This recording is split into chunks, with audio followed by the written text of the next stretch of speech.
Appreciate your time right before this. I know it's a busy window for you as you prep for this evening. We're all excited to be here and hear the debate. Tell me this, your plan for the flow of the Q&A journalistically. I understand you'll be driving it, picking off audience members along the way. Is that your expectation? And what topics, if you have them already specifically laid out, are you going to be hitting? Well, I don't want to tip off broad topics I guess we could talk about, but I think, yes, we'll start off for the first several minutes. I'll ask some kind of, we call news of the day questions. Obviously, we're going to talk a little bit about the president, his condition, and whatever else may be of immediate in the headlines.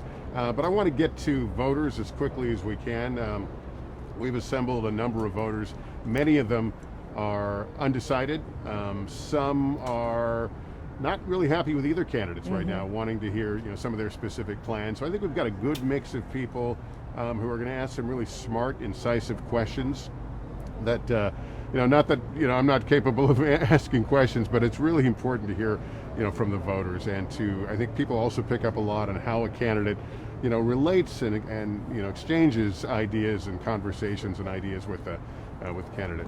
So you'll drive it journalistically and allow the audience to participate, pick them off as, is that the general flow? Exactly, yeah. We, the people that are in the audience, many of them have very, specific stories that are unique to problems that a lot of Americans are facing, but they kind of crystallize it with their questions. So we're going to let them kind of try to drive this as much as possible. I'm curious, so much was made of the first debate on a lot of levels. But the criticisms specifically of the Biden camp, since that is what Mr. Biden's here tonight to answer questions from the voters, specifically the criticism of the Biden camp post-first debate was that he did not answer a lot of the questions from Chris Wallace directly, specifically packing the court, that question. Do you expect to press him on things like that if he doesn't answer a voter's question, if it's not coming from a journalist? Yeah, will good you question. Jump in? Yeah, it's a good question. I plan to jump in. I will. I've got a lot of follow-up questions already. Some will come on the fly, but yeah, I want to make sure, if someone's asking a question, some of that audience is asking a question, they deserve an answer. And so if I have to step in and say, I don't think he answered his or her question, I'll certainly do that. I mean, this is not a debate.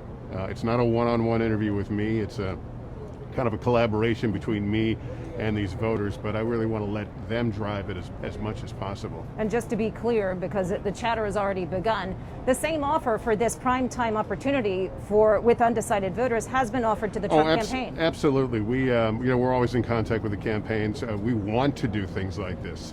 And so we have certainly reached out to the Trump campaign prior to the president being hospitalized and offered this kind of format, or our willingness to discuss some other kind of format, some other kind of forum.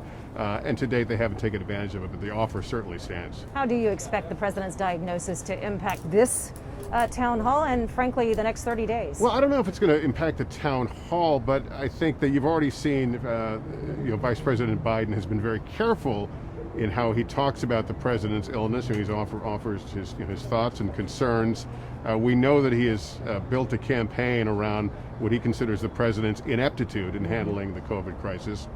He continues to express that, but with less emphasis, on his personal feelings about the president and more just on what this teaches us and going forward. It certainly puts light on his campaign theme. So, he walks, I think he recognizes, he's even acknowledged, he walks a bit of a tightrope on how much you discuss the president's illness versus just discuss the COVID crisis in general and what he thinks is a better way to handle it. I'm curious, this is obviously not your first election. You've done this for so many years. Specific to Florida, you're not surprised to be back here. Florida's always a battleground state. Yeah. Anything that surprises you this year as it pertains to Florida specifically? No, I mean, the population keeps growing here, so we keep thinking of it as a demographic that stands still. It is not. This is a place that continues to grow and diversify, and so it's a model in progress, certainly for political scientists to study. And we always say, the polls are tight in Florida, and I always go, and what else is new? Exactly. Every single year, we seem to be right back here. It seems to be tighter than ever before, but it'll be interesting to watch. I appreciate your time. I have one last question. Sure. One of the things that we were gathering back from our audience, large senior population in Florida, the second largest senior population in the country. Prescription drug costs seem to be a primary concern for them, or a very large concern. Will you tackle health care tonight? Will you press the former vice president about his Affordable Care Act and expanding it?